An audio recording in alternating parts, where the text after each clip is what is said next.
All right, so here we are. This is the 14th episode of On That Note. I am here with Andrew Ryan. Is that the name from BioShock 2? Yeah. I found that out later. Yeah, okay. I was going to say, that name sounds super familiar.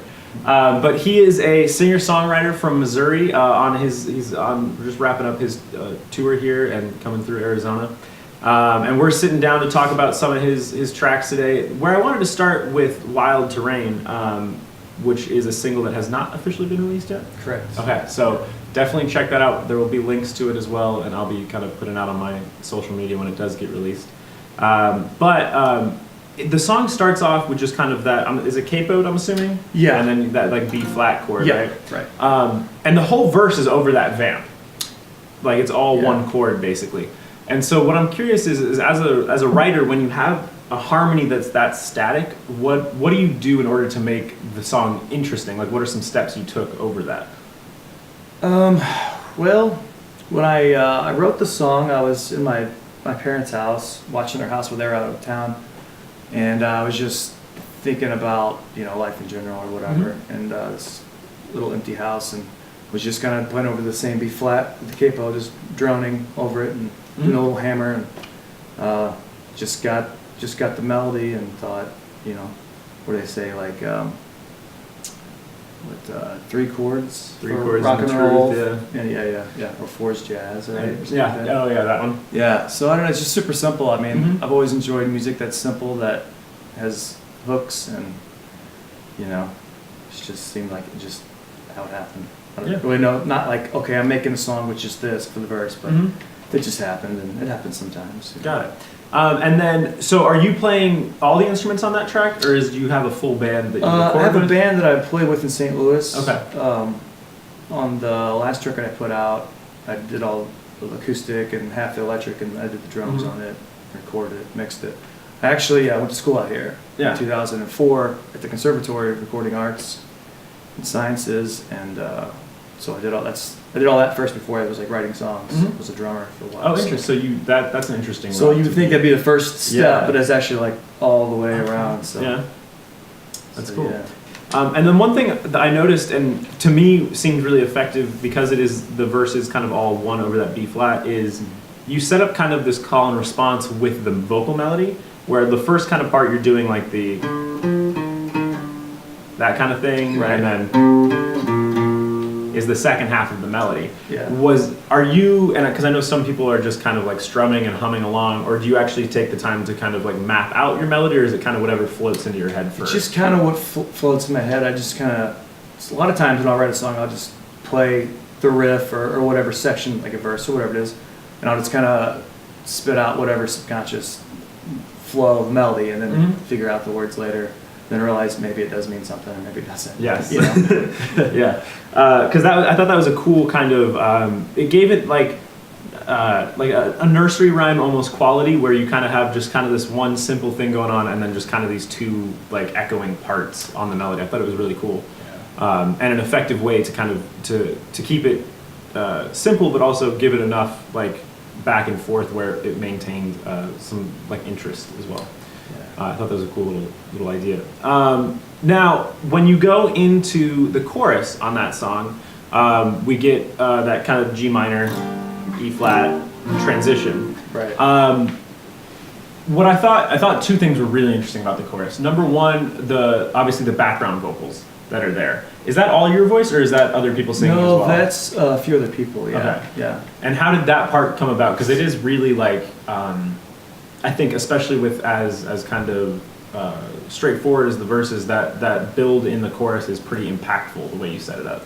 Yeah, a friend of mine, Rick Pernikoff, of the Pernikoff Brothers in St. Louis, I sent him a demo of that like a couple of years ago, and he sent me this vocal idea that he had, like on his phone. He recorded, and then he came over and he did like 6 layers of it, different takes, and it's like the Money Shot song. Yes, really. it is. It's a great moment. Yeah. And so the other thing that I thought was really interesting about the chorus there is it's kind of like ramping down. Like it starts off with that big vocal, and then the next time it comes around, it's just kind of that like quieter, like kind of just shorter. And then the last time you play it, it's on those pauses where, right. which to me is at least kind of contrary to how most people think of a chorus where you're building. This one's kind of decelerating. So Sure. how did that come about? That was just kind of a happy accident, I guess. Mm-hmm. You know, I try not to write the same song twice, but that's almost impossible because there's Yeah. there's like only so many notes, anyways, or Mm-hmm. you know, colors. Trying to color Yeah. something. So, Something about like that. but yeah, it just kind of happened that way. I mean, definitely nothing that I wrote out and had this thought before I did it. It's just I did it, and I'm like, well, I think this would be cool when I record it. It could be big, you know, or maybe Mhm. not. Never Yeah. knows. But yeah, it's just kind of a happy accident. Nice. But I'm glad you like that. Yeah, I mean it was interesting because it was Yeah. it was like every time it was kind of like shifting down in a car, just like each one got a little bit more Yeah.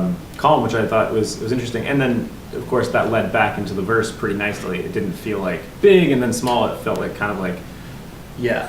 Yeah. All the transitions, Yeah. segues are really important. I think. Oh, so what are some things you do to transition, or some important things you place on transitions, or some moments you've had in the past? I mean, I just focus on transitions and segues just as much as I would like lyrics or Mhm. or like the melody of any. Like I look at that as just as important as every piece. You know, like anything, like your weakest link in the Yeah. chain. You know, so yeah, just try to pay attention to detail. As I'm kind of a perfectionist in a way. I know like art and everything's not perfectionist. Mhm. Like my shirt's not ironed. But, you know what I mean? Like that's just life, or that's in general. But you know, I really try to focus on the details Yeah. as much as possible.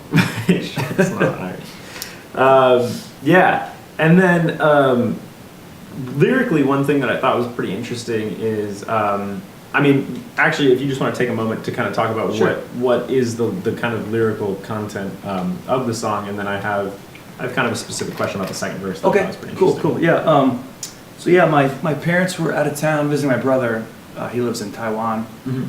and so I was at their house for a few weeks watching the dog, and just thinking about growing up where I grew up in a small mining town, Mhm. an hour south of St. Louis, and just a very like economically depleted, poor place, Mhm. and just thinking about childhood and everything in my own house, and just looking at all the photos in the hallway, and strumming my guitar for my dog, Mhm. you know, and just that's kind of where it all kind of started from, Got it. like the main theme anyway. Yeah, and so that second verse, I think, it has an interesting kind of rhetorical effect where it seems like you're answering this question, but the audience isn't necessarily privy to what the question was. Right.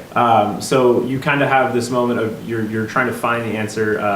Is it, you know, my brother's unsettled fate? Is it all these things? So I'm curious, what was the question that kind of prompted those attempts at answers? You know, that's a really good question, man. Mhm. It's just, and, you know, and again, it's kind of like a subconscious thing, just getting it out there, but then it also actually means something. And it's just growing up with just crazy dynamics in life, you know, like it's unfortunate, but like the only silver lining is like I'm able to write good songs out of Yeah. it, at least things that I think are good. Mhm. So, you know, yeah, I don't know. Got it.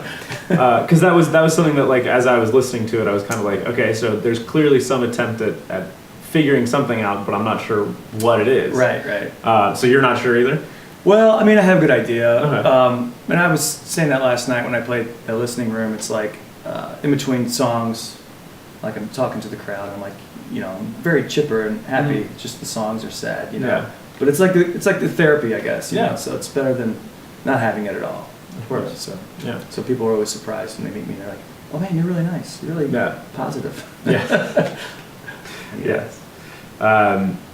Yeah, I've experienced that as well. But one thing, so then the two questions I usually like to end on are kind of like the same throughout every interview.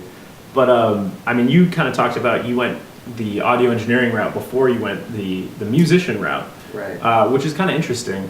But what, how did you learn how to make music? Because I'm always curious about different people's learning processes. Oh, And sure. so it sounds like yours was a little bit unconventional. Yeah, so I just when I was like 14, my older brother, got a guitar for Christmas, and I was like, "Oh, I'm gonna get one too." And he's like, "You can't do that.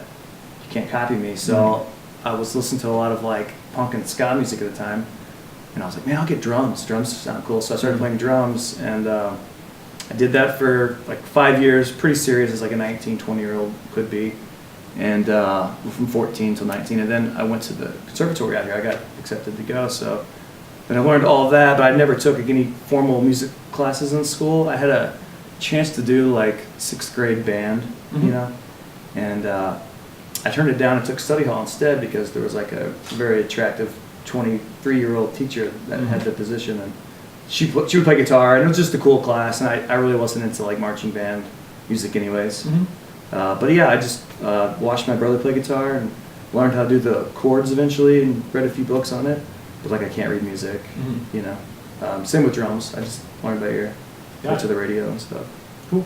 So unconventional, I guess. Yeah, yeah. Well, it's interesting too to go that route, and that I have as a music teacher myself, I've experienced that a lot where kids are like, I don't want to learn marching band. Yeah, yeah. So I understand that route as well. And then the last question that I usually like to ask is, what is one thing as a musician that you wished you had learned earlier? Like if you could go back in time and tell your younger self something, what would it be? I wish I would have started writing songs sooner, you know. And it's like it doesn't matter like what gig you have that's good or bad. Like it always changes, you know, at least on the level I'm at the moment, you know what I mean? I'll have a good show with people and I'll have a show that's empty, and it's just getting through that, not even worrying about it. Just expect to play the empty rooms, and then when they're not empty, it's nice, yeah, you're like, oh, cool, this is great. Yeah, nice. Yeah. And then on tour recently, has there been any super high moments or super low moments, or how has the last couple of days been? Yeah, no, it's been good. I've been on tour with my friend Nick from LA. He goes under Loveland Square, and we've had a blast. Like we've had ups and downs, and like met some crazy, strange people. But the great thing is, we'll be in the car the next day, and he'll like do an impression of them like to a T. And so it's been great. We've been laughing the whole time, you know. That's good. Kicked in the stomach, and you laugh about it, you know. So it's been a lot of fun. Very true. It's very memorable. And then anything. So obviously the Wild Terrain single is coming up. Is that part of a larger like EP or album that's going on? Yeah, that's going to be part of a record. I recorded these songs the same time I did the last one, but these were like the next batch, and like I think maybe probably better. At least I hope so. And so I recorded it at my place. And then I hooked up with a friend of mine that I met at the school a long time ago from Wyoming, and he's been in Nashville and LA for a while. So we hung out, and I wasn't sure if it was going to be weird or not, but it was actually really cool. We got along really well, and then we started re-recording everything. So we re-recorded the drums in Illinois, right across from St. Louis, Edwardsville, the studio. And then I came down to Nashville like 4 times and redid all the guitars and vocals and everything. So awesome. And it's like going underwater in a muddy river. When you open your eyes, it's like green and dark.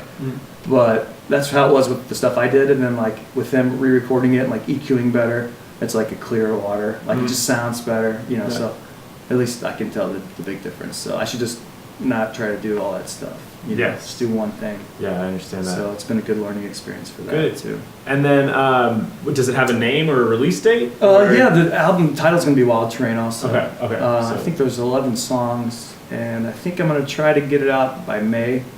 Cool. It's all recorded. It's just having a few weeks to mix. So. Mix and master, all that jazz. And then any tour plans after that? Yeah, I've got a few weeks every month so far up until July right now, and I'm just gonna hit the road the whole year. Wow. And, you know, that's go all in. Yeah. You know, I mean, that's just where it's at the moment. So cool. So anywhere you are, definitely check out his Instagram, which I'll have a link to in the description, where you can find all his tour dates and information, because definitely worth seeing out there, especially if he's going to be all over the place. And give him a place to shower as well. Yes. Thank you very much for taking the time. I appreciate it. Appreciate it. Yeah.